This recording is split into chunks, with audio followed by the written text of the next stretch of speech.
אני מאוד מאוד נרגש עכשיו להזמין את מייק לבמה, שידבר קצת על סוקורו, ידבר על החיות הגדולות של באחה ועל הכריש הלבן בגוואדלופה. תודה רבה. Very special thing about Guadalupe is the tiburon blanco, the white sharks. Have we got people in the audience who've seen a white shark? Guadalupe, Africa, Australia? Okay. That's good.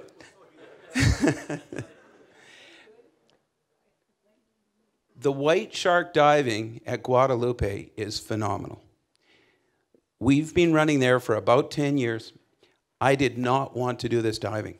I really had to have my arm twisted. I thought, sitting in a cage, some blood, some chum, maybe you'd see one shark swim by. This is boring, but everyone really wanted to do it, and so I had my arm twisted, and we did 2 trips that first year. This year, we will do 73 trips, and we'll carry 1,800 people out there, and we love it, and people come back year after year. The thing that is really special about Guadalupe is the number of sharks. So far, we have identified 235 different animals in the bay that we dive in. I like to tell people that we see sharks typically, we see 2 or 3 sharks on 3 out of 4 dives. That's pretty good. And we're close to the sharks. These sharks are big. A male, would you say that's about 4 meters from me to the sign? Maybe that's 4 meters? More or less? That's a small great white. That's a small male. The big females, the mamas, are like this, and they have the girth. They're 5,000-pound sharks. This year, we didn't make our numbers. We did not see sharks on an average of 3 out of 4 dives. This year, the sharking has been phenomenal. We think the population is on an uptick, and we saw sharks on 98% of our dives. The most number of sharks that we saw on one dive at one time, any guesses? So that's at one time, swimming around the cages on one boat. Oh, okay. I was really happy with 12. Okay. Sort of. So Guadalupe is a 20-hour boat ride from Ensenada. The fly-in point, if you don't mind going through the United States, is San Diego, or you can fly in through Mexico City and Tijuana. When you get to the island, it is 25 miles long, which is about 37 kilometers. We anchor on the lee side. It's almost always protected from the sea and the wind. It does sometimes get windy. When the wind comes over the top of the island, it's aligned against the prevailing northwest winds. And what that does is it gives us when the air comes down and we have sunshine virtually all the time there. But the most important thing for the divers is, aside from the sheer number of sharks, is the visibility. We typically get 30 to 40 meters of visibility where the sharkies are. And you'll see this in the video in just a minute. Exceptional viz is 50 meters. And we know it's 50 meters because the biggest boat is almost 50 meters long, and we can see the sharks coming in from beyond the anchor chain. Have we got people who've been out on the Undersea Hunter to Cocos? Couple people? That's the Undersea Hunter after our refit. 20 feet longer and a completely new superstructure. She looks a little different. So, great white shark. The way that we dive with them is we don't use blood, we don't use oil, we don't use chum. We have used tuna bait in the past. We're in a restricted, very tightly controlled marine biosphere reserve, and they now want us to have the tuna bait on the end of throw ropes. So you'll see in the video that we're throwing the tuna out, and then when the shark comes in, we pull the tuna out of the way. This is what we call a submersible cage. We run a combination of cages. My idea is that if you're going to come all the way out to Guadalupe, you should be able to dive as much as you want. You know, you're out there to dive, out there to see the sharks, out there to get spoiled by the luxury on the boat.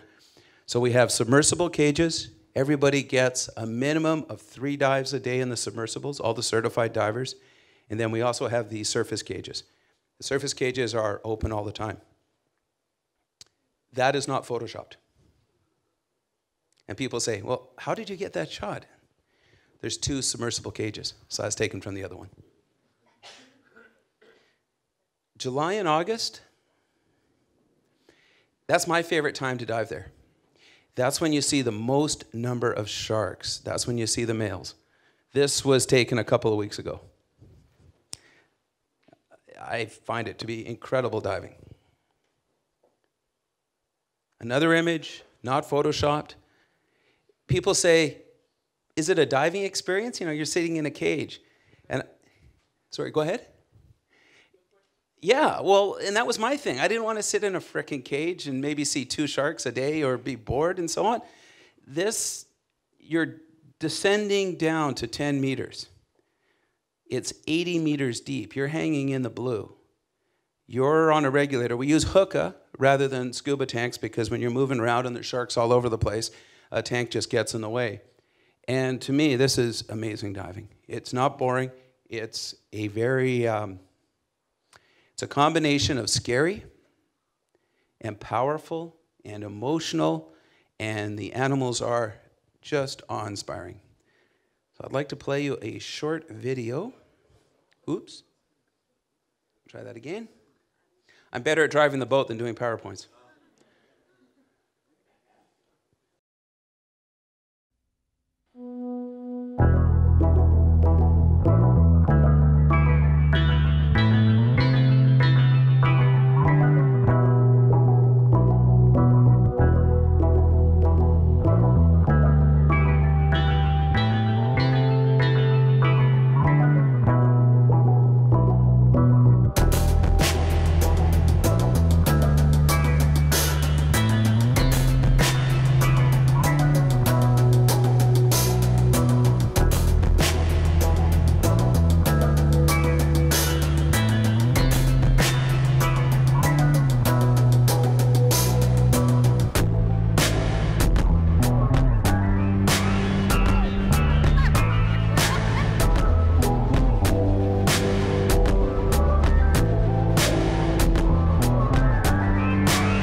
Animals for the first time, everything changed in your mind. I mean, before this, people think that these are man-eaters and serial killers, but after they see them face to face, everything changed. And now they know that it's a beautiful and majestic animal, and they just want to protect it.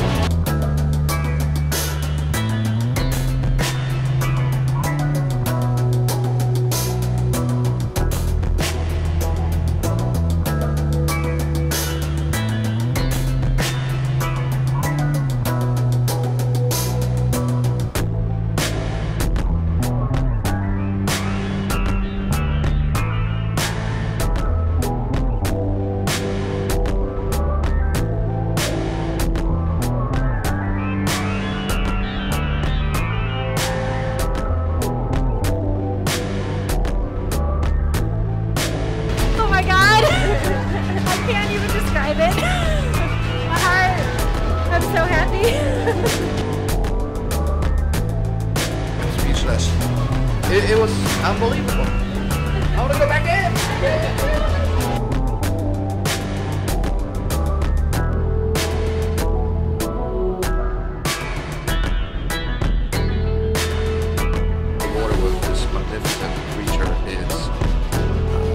spectacular. Everybody was so excited. This animal is huge. It makes me realize how small we are. It's unbelievable. I definitely will spread the word and come back next year.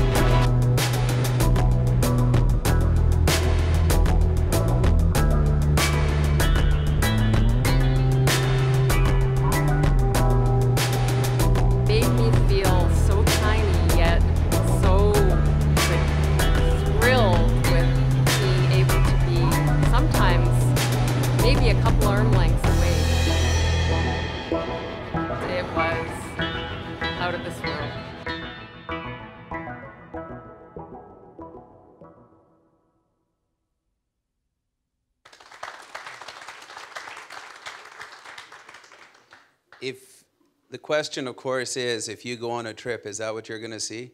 Oh, yeah. Yeah. It's not boring. It's not scary. It's just really powerful. Okay, some of the data on the sharks. You might have noticed in the film that when one of the sharks was going for the tuna, it looked like his jaw was distended. Okay, so what's really interesting, one of the many interesting things about these sharks is that their jaw is not actually anchored to the, they don't have a skeleton, but it's not anchored. They have 7 rows of teeth, about 300 teeth at one time. The guy who was talking in the video is Dr. Mauricio Hoyos, and he's Mexico's leading expert on sharks. And he tells me he reckons that a shark that lives to its full life may go through up to 30,000 teeth. Okay? Super interesting animals. Males, of course. Is this a male or a female? Can you see the claspers at the back? That's a bit of a hint. 2 claspers means it's a male. In the video, you may also have seen what look like sea lions or elephant seals on the beach. Guadalupe Island is actually a very historical place in the decimation of Guadalupe fur seals, which were wiped out in the almost wiped out in the fur trade at the end of the 19th century. And they were down to a couple of hundred animals, and the population is somewhat recovered. There's also a population of elephant seals that were also wiped out, and we're told that there was less than 100 elephant seals left in the world. And that population is now rebounded to 150,000 animals. It's a real success story. The pinnipeds are on the beach. The sharks are in the water. There's obviously a correlation, but it's not what you think. The gestation period on a female shark is approximately 18 months, we think. And the big mamas, the reproductively successful females, go inshore. They go to Baja California. They go into the Sea of Cortez, and they pup. They pup in the shallows. I always thought it was 1 pup. Some people now say it could be 2 to 10 pups. They have to be in the shallows because their teeth are very soft, and they can't feed the way an adult shark can. They have to feed on small fish, on crustaceans, and all that kind of stuff. The females pup in May, in June, and then they come out of the Sea of Cortez, they gather for a little bit, and they show up at Guadalupe and 2 other spots in California, end of September, October, November. The males, this is a male, there's a couple of males that we believe are resident at the island throughout the year, but all of the males congregate and arrive at the island by the middle of July, which is when we start our season. We get the huge numbers of males. That's when you see 12 males at one time in July and August. And, you know, they're jockeying for position. They're trying to establish who's superior, who's powerful, who's the alpha. They also seem to be like teenage boys. Sometimes they do behavior. For example, parallel swimming, where the smaller shark will veer off. But you also see some jostling, and you see, there's just a lot of rowdy behavior and a lot of breaching. When the big mamas show up, that stops. You don't see as many sharks, but it's when you see the really, really big ones.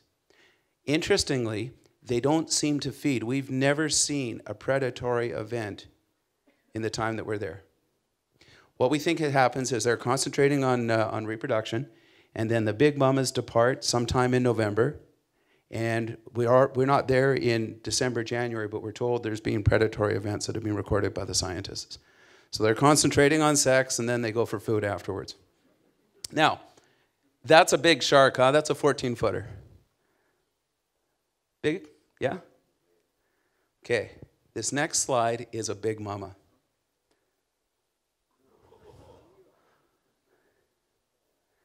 Yeah, and she's coming right directly at the cage.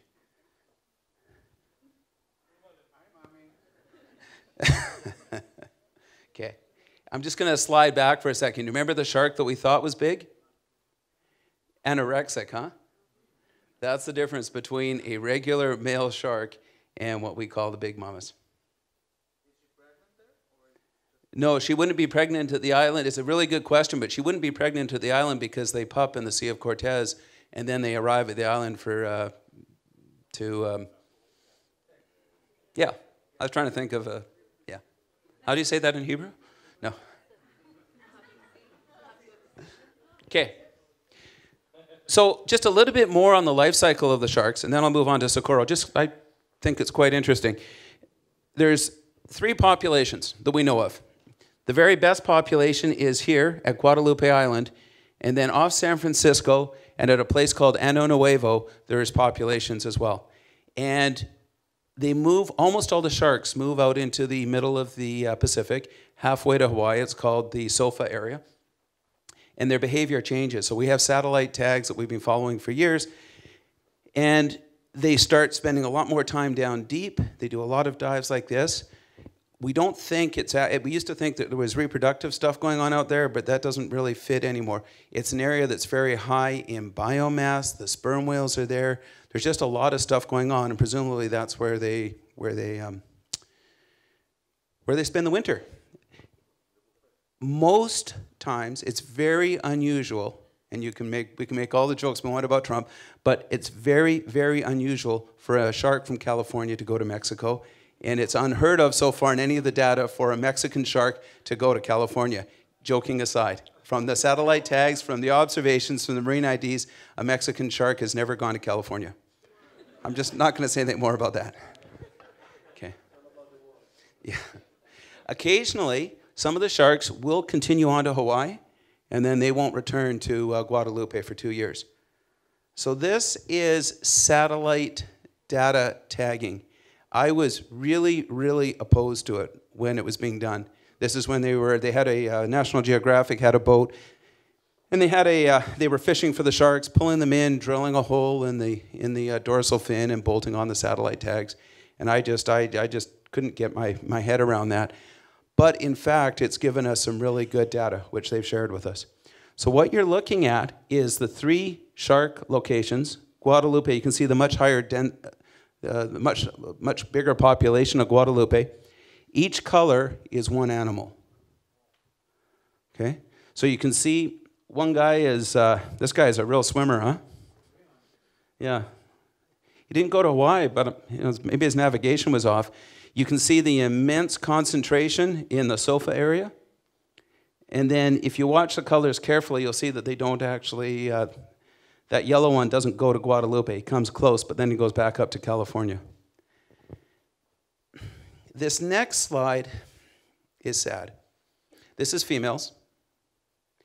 And you can see 3 different females who tracked into the Sea of Cortez and then onto the Pacific side of Baja California. And it's illegal in Mexico to fish for white sharks. But the black market value of a jaw is, on a big mama, is $30,000. And so they get fished. Every year, it seems that maybe 5-6 animals get taken by the fishermen. And these are the big, reproductively successful females, because they're the ones who are inside. The males aren't going close to the place. So you're taking the big mamas, and those are the ones that you're taking. And that's what we think happened with that shark who's the red dot at the bottom there. The good news is that the shark population appears to be rebounding. And it's happening on both sides of North America. It's happening over on the East Coast, and it's happening on the West Coast. And this year, the number of shark sightings has been off the clock. I was at a show in Long Beach, and the newspaper was reporting that there was 12 juvenile sharks in the surf line. another one of the scientists that we work with, in the last 6 years, he's tagged 5 sharks off Santa Barbara. This year he went out with a drone, and in one morning they tagged 5 animals in 10 to 20 feet of water. What we think, our hypothesis, is that the Marine Mammal Protection Act of 20 years ago has protected the pinnipeds, and the sharks are under protection, and that the whole cycle is, it's taken 20 years, but the whole cycle is improved. There's been more sharks at Guadalupe this year than we've ever seen before. Okay, I'm just going to skip through a couple of things here. This is how the boats are set up. Hopefully 1 or 2 people are excited and want to come to Guadalupe now. These are the shark wrangling platforms. That's where you heard the young guy hollering shark, which is what happens whenever we see one. You can see the submersible cages go down to 10 meters.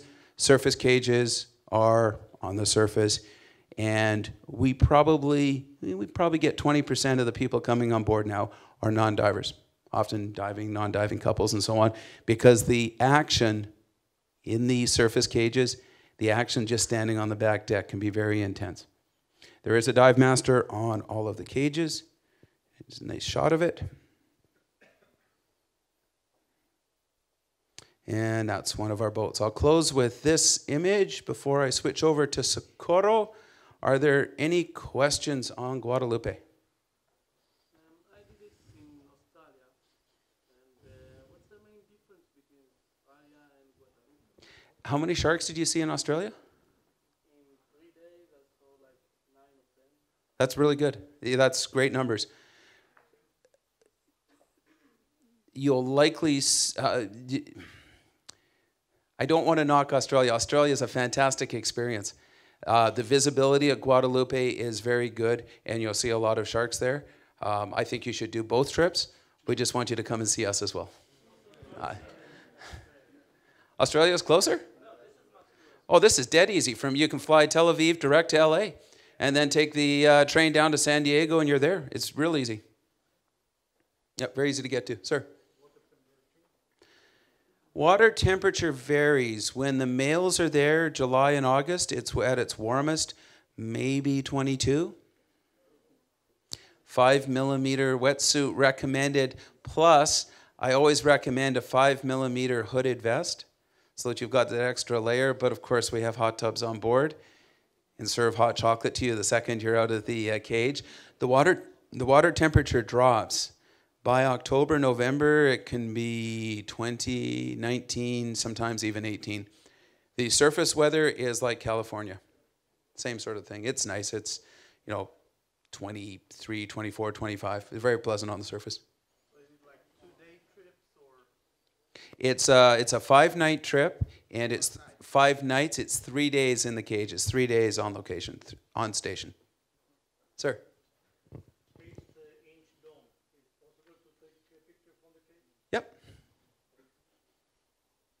Yep, no problem. We've even shot IMAX out of the cages.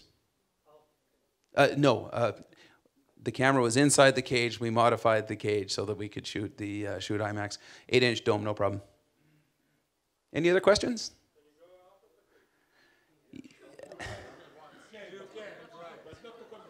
No,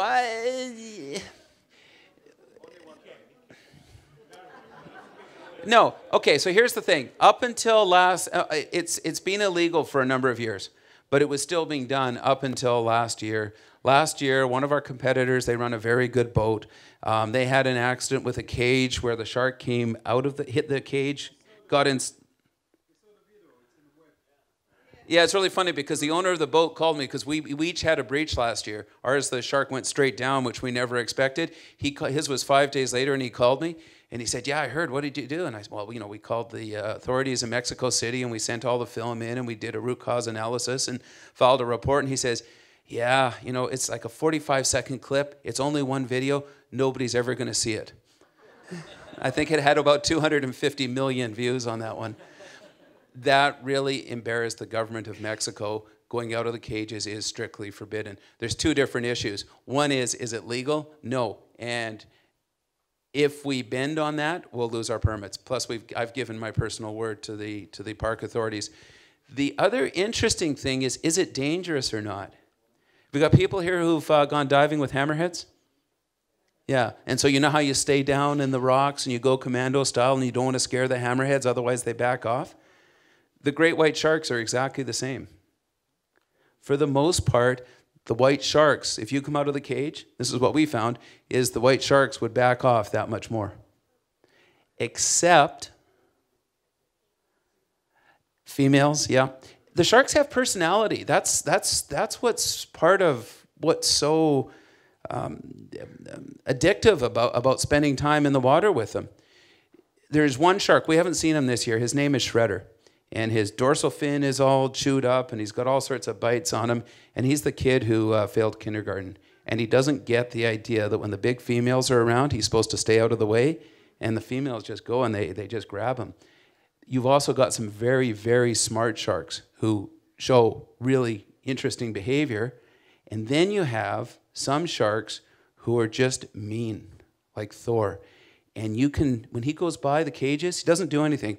But when he goes by the cages, the hair on the back of everyone's neck stands up. It's amazing, the aura that he puts off. And so if you were out of the cage when a shark like Thor came by, and we've had that a couple of times, and that's been aggressive camera smacking on his snout with dive masters who really were doing their job. There is a danger to it for sure. Are these sharks dangerous? 16 to 8 foot great white shark that can weigh up to 5,000 pounds that's got 300 teeth?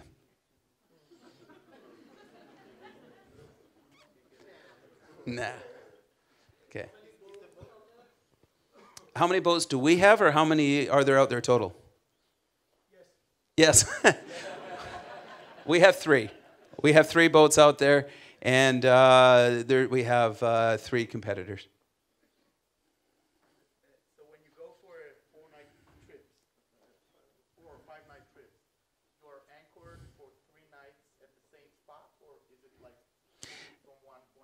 No, we anchor in where we think the very best behavior is. This is what makes this one of the things that makes it an interesting trip.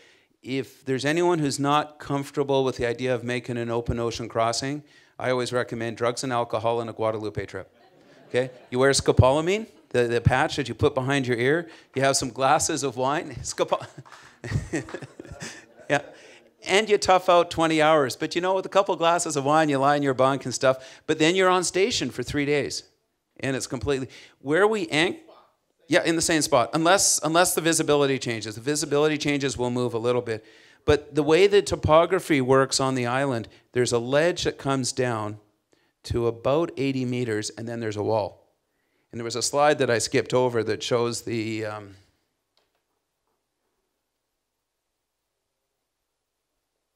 It shows the diving behavior. And what my belief is that the sharks are going over the wall, maybe doing some feeding down there. We're not quite sure why they would do this in mating season, but they still have to eat, presumably. We don't know. It's just guessing. And then they come up over the wall, and so I like to anchor right at the top of the wall. I don't anchor closer in. I don't anchor close to the pinnipeds. Right at the top of the wall, and we think we get all the traffic of the sharks as they're going back and forth. And if you nail the spot, if it's good, don't leave. Cool. Any other questions? Sir? It is now. We bought it from Avi, yes. And then it was a great ship to begin with, and then we did that massive renovation and refit to it. How many passengers? That's why we have 3 boats. The big one takes 32. The 116-footer, the Explorer, which is... This one takes 25, and the Undersea Hunter, which is being rebuilt with different cabins on the main deck and upper deck, takes 19. Ships are big. You never feel crowded. I would tell you if you did. Good. Yes? You see a lot of kids jumping off the fish here. What are they after? You said that they're not feeding, yet they do show aggressive behavior. Is it aggressive, or are they playing? We don't know. There's a lot of inexplicable behavior that goes on out there. So sea lions are shark bait.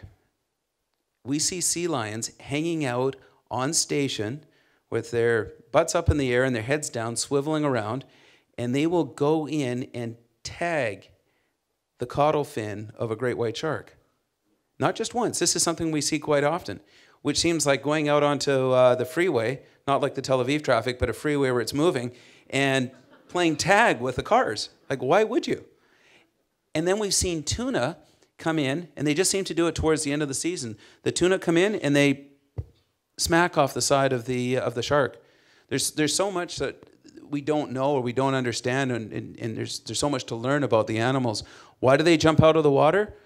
At Guadalupe, it's not ambush behavior. It's not predatory. There's nothing like that going on. I've got one scientist who feels that it's a frustrated shark, and he's dead serious. He thinks that it's a shark who has been in a competitive situation with another male shark trying to establish dominance, and the loser jumps out of the water out of frustration. We don't know. I'm sorry.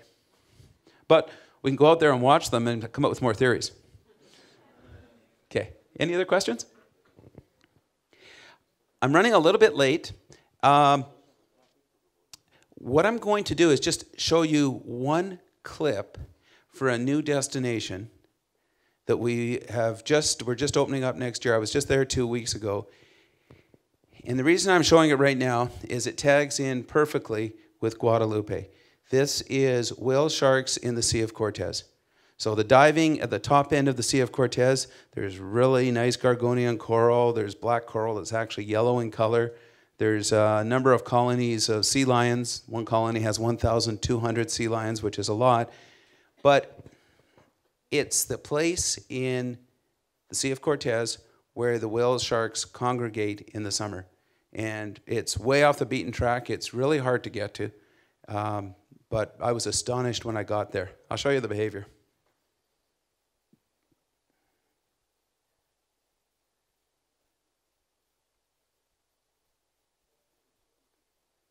Okay. I'll come to the video in just a second. We're in the Panga with a local guide. We're the only boat there, which was the first thing that made it really special. And the first whale shark that we saw swam in towards the boat, which I've never experienced before. The whale sharks that we've seen, you fin to try and keep up with them. And this guy came in, and he circled around our boat, and then the guide was yelling at me to jump in the water, and I thought, you're going to scare the whale shark. You're not supposed to. And he said, no, just get in.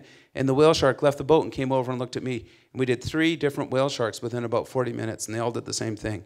So this is something that's brand new. It's a place that's not visited by anyone. It's a bit of a hike to get to, but I think it could be a superb add-on to a...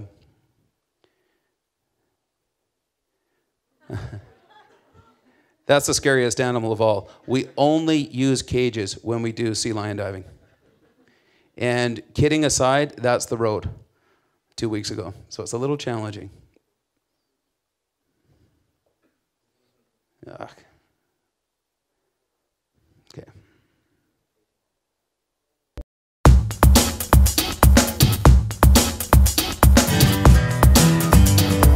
It's really ragged video. That's all we have from that day.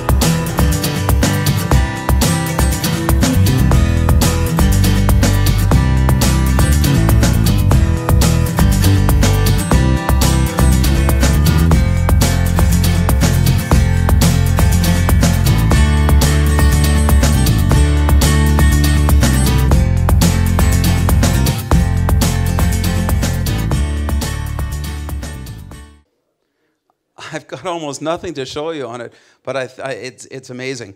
And that's a perfect add-on package, a way to start a Guadalupe trip. Okay. It's called Bahia De Los Ngeles.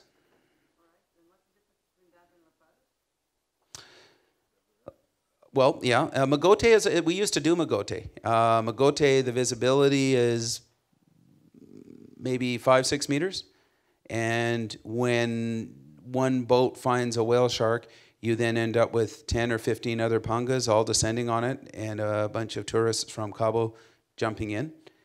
This is a hard place to get to, which is what makes it special. It's a place that's not visited by divers yet. We were the only boat there, and that's true of September, October. They're there from July until, I'm told by the locals, they're there from July until the 3rd week of October. There's an estero, an estuary at the top end of the bay, and each year between 85 and 225 whale sharks aggregate there. So they're easy to find. Those 3 that we jumped with, that was the first 40 minutes of being on site. So it's a very different experience. Visibility, it was green, but it was a lot better than La Paz. Any other questions? Uh-oh.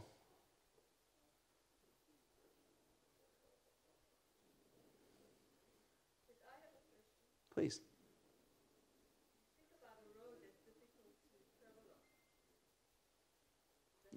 Yes. It's on the inside of the Sea of Cortez, so it would be 800 miles to go all the way down and then all the way back up. There is an airstrip there, and I went up to I was a pilot in my previous life, and I walked the airstrip, and it's beautiful. I'm told it's closed, but the locals told me to go and talk to the Army, and they say if you just do a low pass down the beach, the Army will come up to the closed airfield and do all your paperwork. So it is possible to fly in as well. The road to get there, I drove it kind of fast, but figure 7 hours each way, yeah. But what will bring it alive and make it really, really interesting, it's actually a great circle route. And that was taking the shortcut that the locals told me about to get onto the Sea of Cortez side. When we do these trips, we're going to be running with a naturalist in a van, and it will be interesting. It starts through the vineyards, the wine valleys south of Ensenada that not many people have ever heard of, and then down the Pacific coast through an agricultural valley, then you cut through the mountains. And when you have the right naturalist who's, there's a taco stand, let's stop, and by the way, and then launches into an incredibly interesting discussion about the birds or what actually happened at this site, or when you get to the Sonoran Desert on the other side, and you leave the van and go for a walk and look at the cactus, and he brings the entire area to life. It's a hike to get there, but we'll make it interesting. But it is definitely 7 hours plus the time you spend looking at stuff to go each way.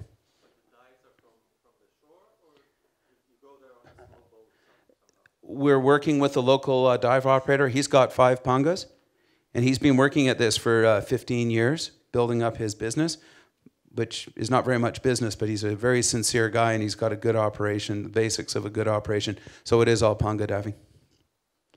And the whale shark behavior is crazy. That was one day. I've never seen anything like that before. There's something about Mexico that makes the animals really, really friendly. Have we got people who've been to Socorro? Yeah. Yes.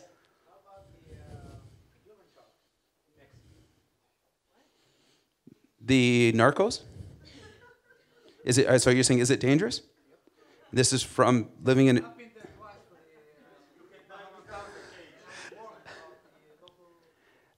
Okay, so there's narcos. There's been 45,000 policemen and military killed by the narcos there. But if you don't go into the strip clubs, you don't go lap dancing, you don't buy drugs, you don't get drunk in the street, and you don't go into the equivalent of East Jerusalem when things are when there's an unrest, you won't have any problem. I have no hesitation having my kids with me in Mexico. You just have to be smart. There's just things you don't do. Well, your choice is fun or being beheaded. No, you have to. I mean, it's no different than a big American city. There's parts of the city that you would never go at night, and it's the same in Mexico. So the mantas. I'm sorry. Have we got people who've done Socorro before? So I'm guessing that you had some manta love. Yeah. So how would you describe it? It's the mantas choose to interact with divers. You have to be calm in the water. I believe you actually have to have an open heart. And if you're still and you interact with the mantas on their terms, you can have some amazing encounters. I say it's like going to Africa and going for a walk, and the elephant comes out of the jungle and walks beside you for an hour. These are mega fauna, huge animals that are choosing to interact with you. So, Socorro is a one-day sail south of Cabo San Lucas. Fly-in point, again, from Tel Aviv direct to LA, if you don't mind going through the United States. And there's 4 flights a day now from Los Angeles to Cabo, or you could fly to Mexico City. Socorro is a misnomer. There's actually 4 islands there. The name of the archipelago is the Revillagigedos. We decided a long time ago, for marketing purposes, Socorro was easier than trying to teach people to say Revillagigedos. This is San Benedicto Island. This is how it looks now. You notice how the bottom third or 2/3 of the island looks like a fresh volcano? And then this is a lava flow right over here. The island erupted in 1955. There was a fishing boat called the Challenger that was on the wrong side of the island and ran like crazy and didn't know what was going on. And the eruptions continued, and that enormous volcano grew along with the lava eruption over a period of about 9 months and wiped out all the animals on the island, which makes it really interesting from a terrestrial point of view. What we're diving underneath is primarily volcanic formations. For those who've been there, you may remember Roca Partida, a split rock. It is 11,000 feet deep at this dive site. In meters, that's what, 3,500 meters? And the top of the volcano comes within 80 meters of the surface and then goes back down. So we anchor in 80 meters of water in open ocean, about 110 kilometers from the closest island. And the lava plug from the very top of the volcano sticks up above the water, which is what you're looking at there. And that is Mexican snow. Yeah, okay. And the third island that we dive is Socorro. This is very green. This is just after rainy season, and you can see the lava outflow. And the ship that's anchored in the lee there is the Bellamy, which I believe we've got a trip in December and in June. Oh, yes. They're both, if you couldn't, I'm really careful in what I say, because if you sign up on one of our trips, I want you to come on board and your experience exceeds your expectations. It exceeds what I tell you at a presentation like this. It exceeds what you see in the brochure. So I'm very careful in what I say. And I will tell you that, yes, December and May, June are my favorite times to dive there. For those who are going on the December trip, you've got really nice warm water. You've got the warmest water of the season, probably 27, 28 degrees, which is very warm for Socorro. You will have, say again? 28 degrees of the water? See? Yes? Ken. We saw, well, let me put it in Fahrenheit for a sec. We see 82, 83, 84 degrees. And towards the end of December, it comes down, but I think your trip is November, December, yeah?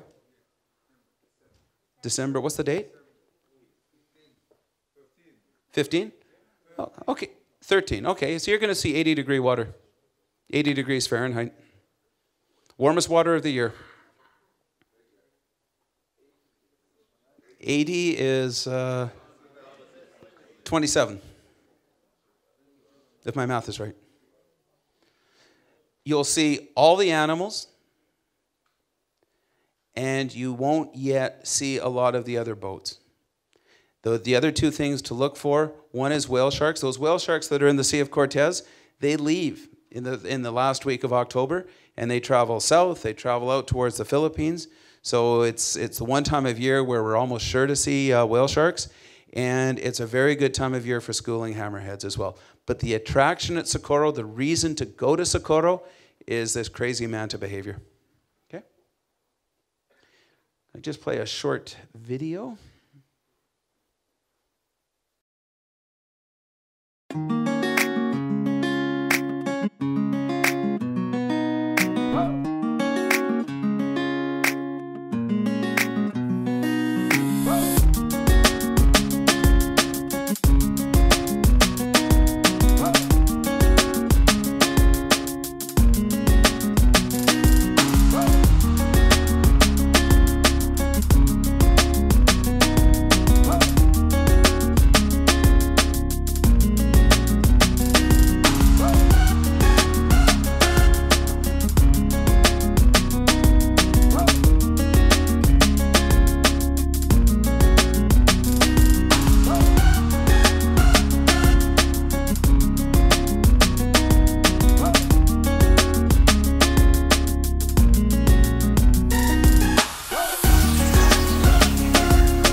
about this part of the world for a long time, but it has been far more spectacular than I thought it would be.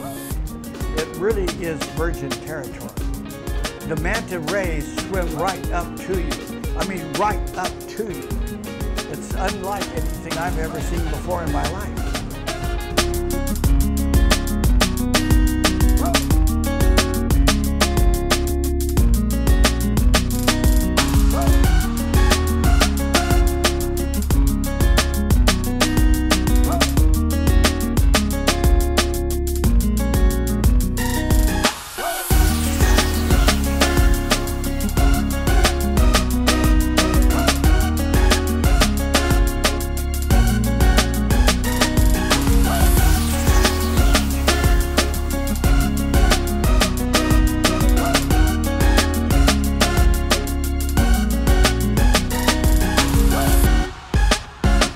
Bellamy has to be as nice a boat as I have ever been on my life, if not the nicest.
The fellow who is doing the talking is Dick Long, who's the founder and the guy who's been running DUI dry suits, I think, for the last 50 years or so. And he's done a number of trips with me to all our destinations.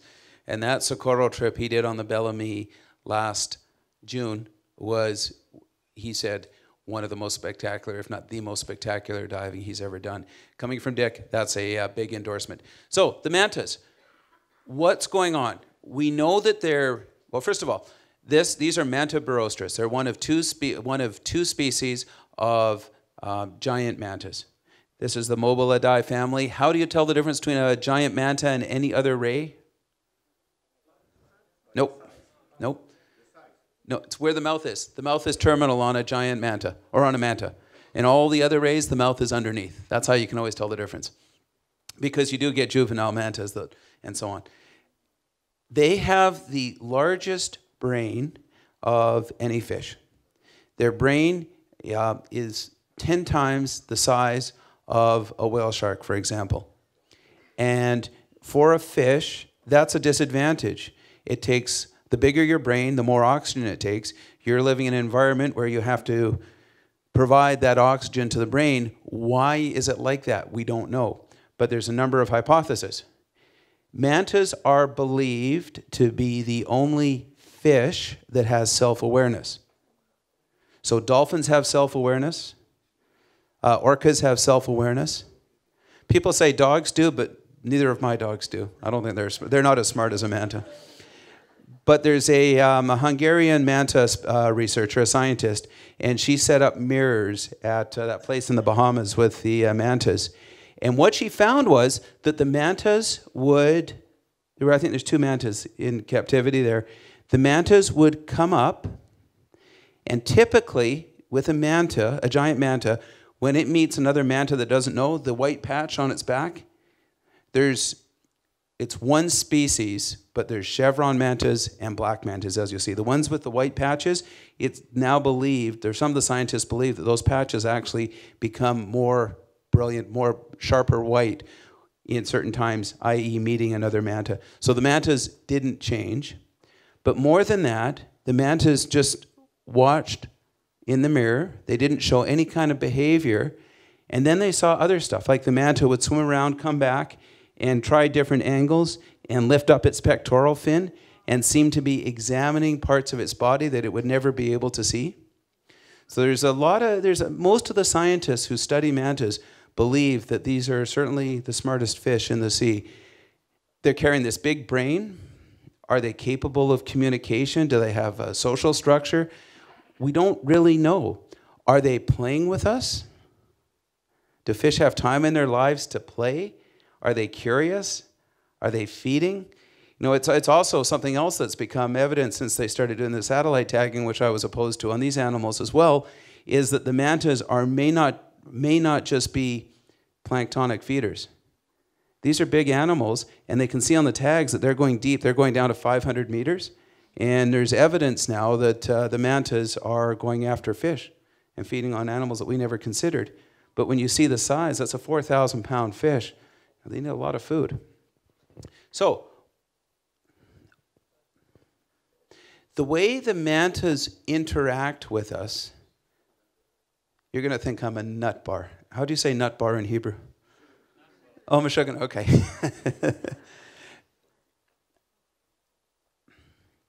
You can communicate with these mantas. Most people who haven't been to Socorro are going to think that I'm nuts. But if you put your camera down and you make eye contact with the manta, and you are thinking nice things, you're just bringing some manta love, as we call it, it's amazing how the mantas will zero in on those people. And they will stick with you. And they're very tricky. They also, I think, have very, very good visual acuity because they typically wait till you're down to about 700 PSI before they appear, and then they try and suck you down deep. Yeah. In your manta experience, how did you find it? Who was... Yeah.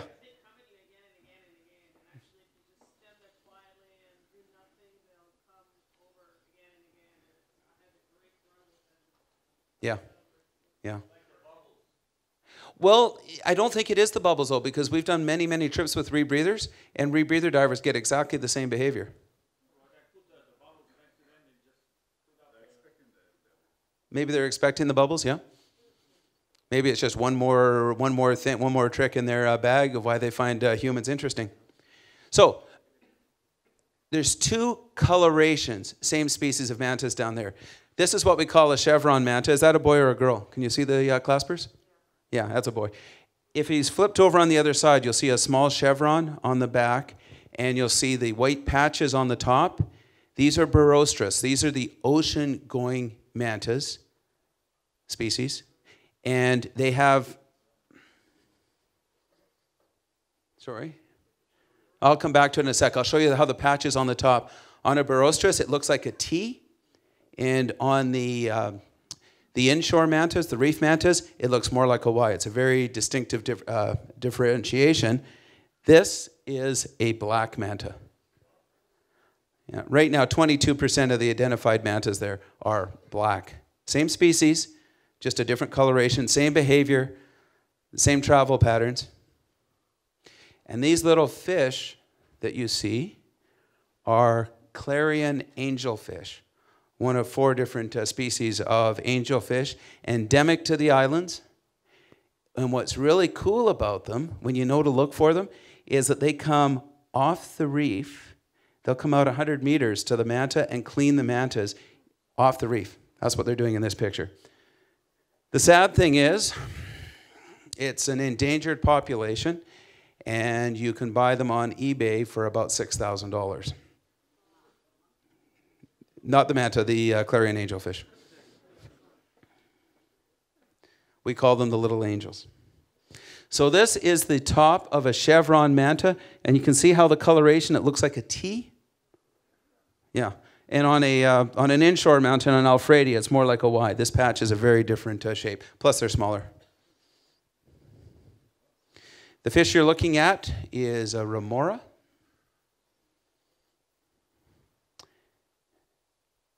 I put this one in knowing that you've got that December trip coming. I was in the water at Roca Partida a couple of years ago, and I was really, really puzzled. I was about 100 feet, about 30 meters, and I could see a pilot fish with little stripes on it. I'm thinking, what the heck is a pilot fish doing out here at 100 feet at Roca Partida?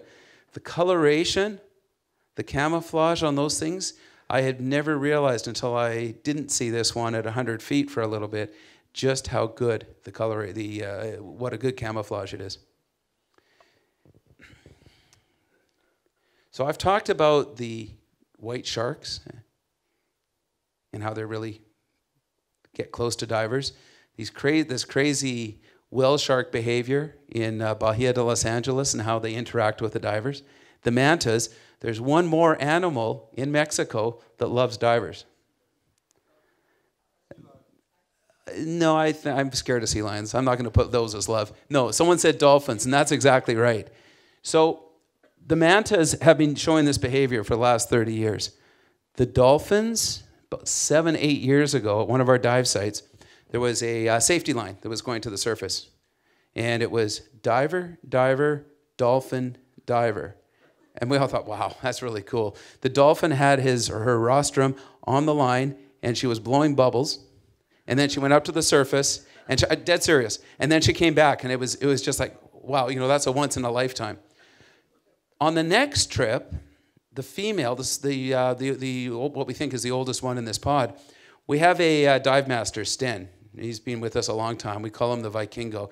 He's really tall, and he's got a big, huge ponytail and a necklace that weighs 20 pounds, and the women really seem to like him. The dolphins are no exception. On that dive, he ended up with this female dolphin in his arms. And over the course of about a year, many of the dolphins in that pod started interacting. We see, did you have dolphins on your trip? Yeah. And people say, how can you touch a dolphin? Well, these are pelagic animals in open ocean that are coming up to us. I figure it's more or less on their terms. Schooling hammerheads. And for the folks who are going on the June trip, May-June, there's one other phenomena that I think is very unique. That's schooling hammerheads, right? Another frame of schooling hammerheads? Silkies, yeah. Yeah, in May and June and July, you see schooling silky sharks there. Temperature drop is substantial right at the end of December. By February, the water is 22 degrees. It's what we call humpback whale season. Typically, we get 1,200 humpback whales that come down from Alaska for mating. There seems to be a lot of that going on in Mexico. And they're gone by the end of April. In the last couple of years, though, we haven't seen very many humpback whales. No one was doing a census last year, the year before, but it was maybe 200, 250, we think, at the most. And it was like that all the way up and down Baja, California. We're not sure why. Yeah, did you see? Now, it used to be that you would see them everywhere, and you'd hear them in the water all the time, and it was just everywhere you look. 1,200 is a lot of animals. They didn't seem that many last year, did it? It's hard to judge. Yeah. But, did you hear them singing when you were in the water with the mantas?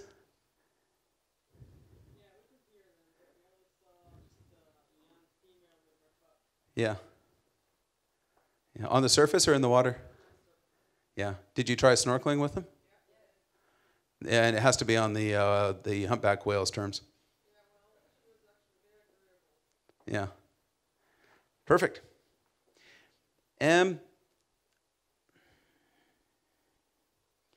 I added a video. This one is taken by one of our guests on board. So it is not my choice of music, and it's not done by our in-house guy, but I put it in there very specifically. It's a guy from Brazil, and he shot this on one day. Everything in this video is one day at Roca Partida in June, just to give you an idea. Oops, sorry.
of course, want everybody in the room to come out with us and come diving with us.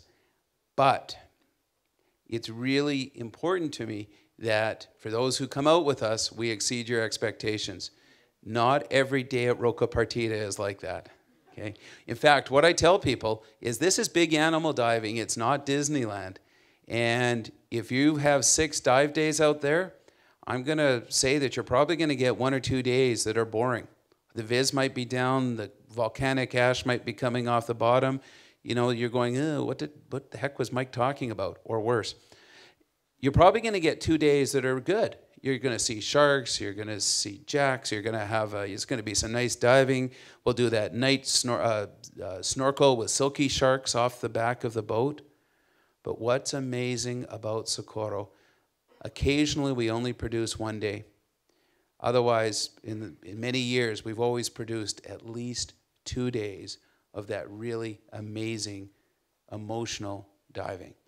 And so I want to set your expectations that when you come, there's no guarantees when the big animals are going to show up, but when they do, get every dive you can and just savor every moment of it that you can. So I'm just going to quickly go through a couple of quick things. The values of our company, and we have 100 people working in the company, and I just drive this stuff home all the time. We have 3 cornerstones to our business. People say, why should I go on the Nautilus? It's because of our cornerstones. We do everything with integrity, and these are the things that we do. Safety.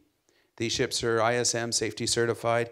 And my background is commercial aviation before I got into this, and I am obsessive about safety. Excellence in guest experience.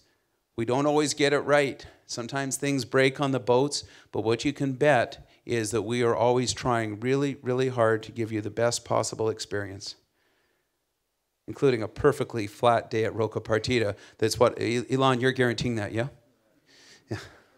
Yeah. And if you're in the hot tub, of course, you need to have hot tub service. And a happy staff, happy crew. I think that's the third and very, very important cornerstone, is that if our crew are happy, it's a happy ship, and you will have a very happy time. This is the what I call the flagship. I built this boat. We built it in Canada. It's 116 feet long. It's getting stretched next year. This is the Bellamy, which I believe is the one that your trips are on. She's the Beauty. She's 147 feet long. We completed that boat 2.5 years ago. She's very contemporary. For those who recognize the Undersea Hunter, the beautiful Undersea Hunter, okay, this is how she looks now. Yeah, so she's had some more injections of love. Does anyone have any questions on Socorro? Sir? Is there a good season to combine Socorro with Cabo Pulmo in La Paz? No. Yeah, no, I just had to think for a second. What happens is if you can dive Cabo Pulmo starting in July, so you could do the last Socorro trip of the season and then do Cabo Pulmo. July is probably okay. It's you. No. What happens is you get what we call a Norte Wind, the winds that come out of the north, usually sometime towards the end of October.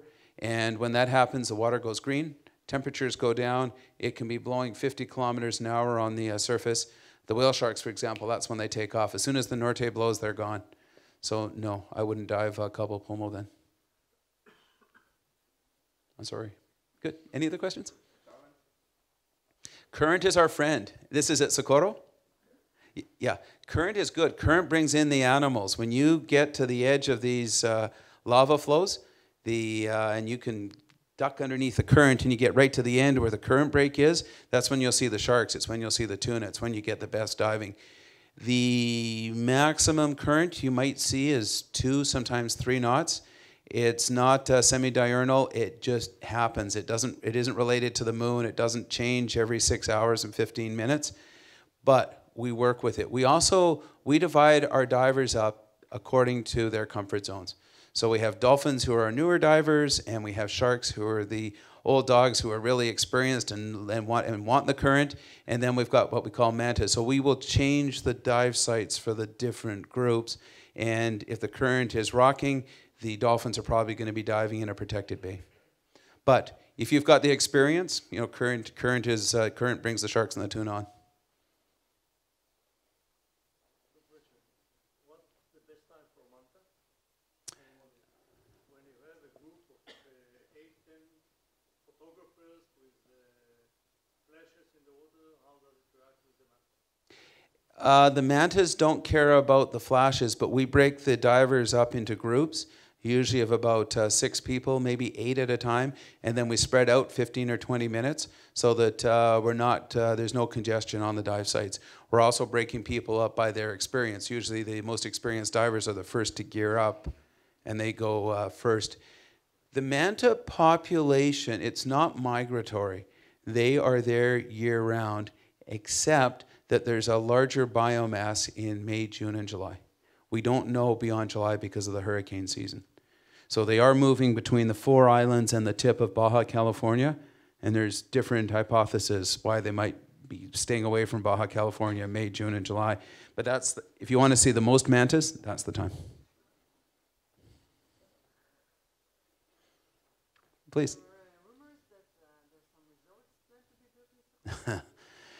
Yeah, I have it straight from the guy who runs the Park Service, the Director General, that it's just a rumor that's causing him a lot of headaches.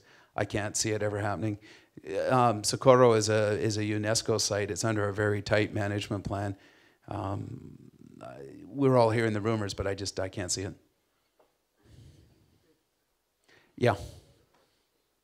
Well, the only thing that would be good about it is there's an airport there, and my dream is to be able to leave the boats there, avoid the crossing, and just take people back and forth by airplane. That would be the silver lining, if there was truth to that. But Mexican politics are very difficult, and there's a big election. There's the federal election in July. So one more reason why I don't think there's any truth to the rumors. Nothing like that would happen this close to an election, and who knows who's going to be in power afterwards. Yes?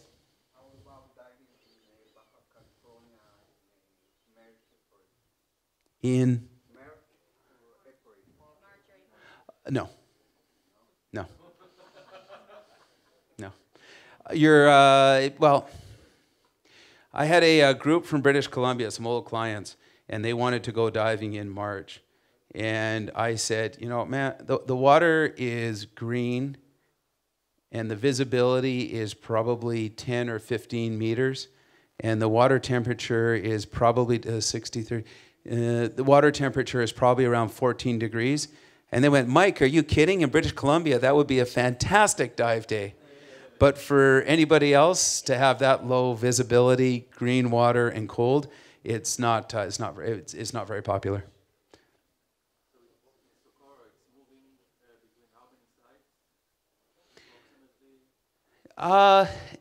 There's a lot of different places to dive, and we've explored a lot of them. Well, the thing is, we've explored so many, but the animals congregate at certain places. And so really, there's only 2 sites on San Benedicto, 3 sites on Socorro, and Roca Partida is a very small rock. So there's 6 prime sites, and if the animals are on, don't move. You know, it's not about trying to explore, it's not about seeing as much topography or different sites, it's about maximizing the animal behavior. Good. Okay.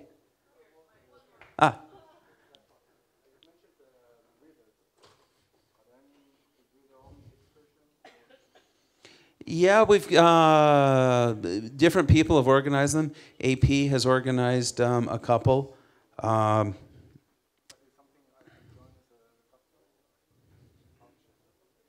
We don't have any on the books right now.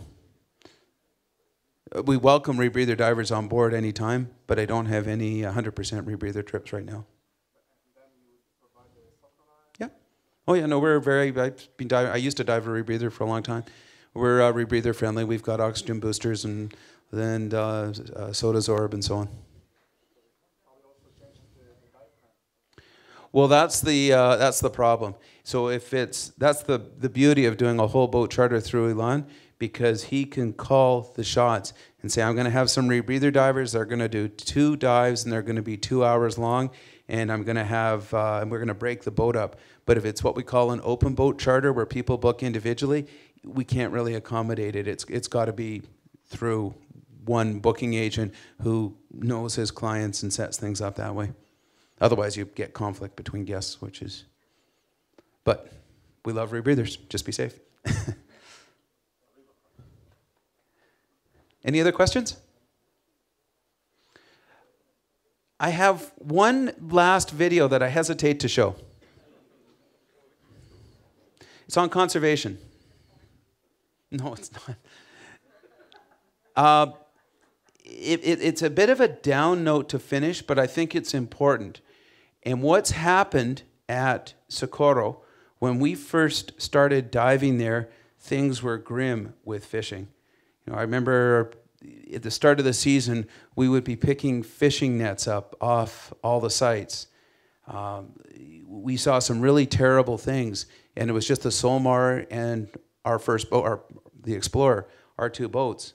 And I'd be chasing fishermen all the time and getting in trouble and being threatened with being kicked out of Mexico, but I didn't give I'm trying to think of the Hebrew word for what I was going to say. The advantage of, there was some very high profile stuff with the press. There's more dive boats. Sport fishing is good because it actually brings more eyes, and the place has changed considerably just in the last 10 years. So I'm going to show you a conservation video, and it shows some stuff that was going on 15, 20 years ago at Socorro, which is now ended.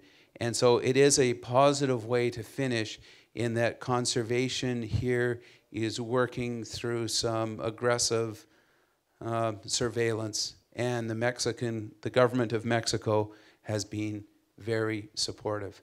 They will now prosecute people who are illegally fishing. They've put resources into the island. So we've been playing this same conservation video for 10 years, but it's turned into a positive outcome. Okay?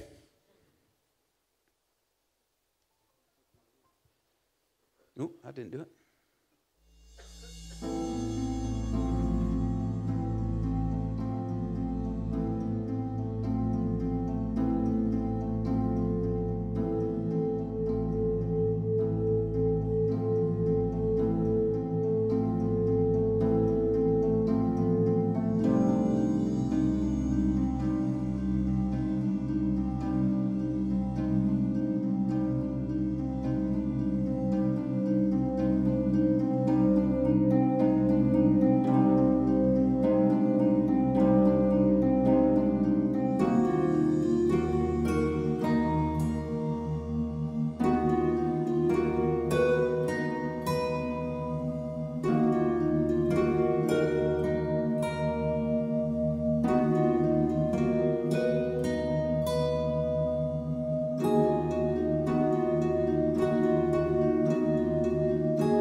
how do we know that there's thresher sharks at Socorro Island?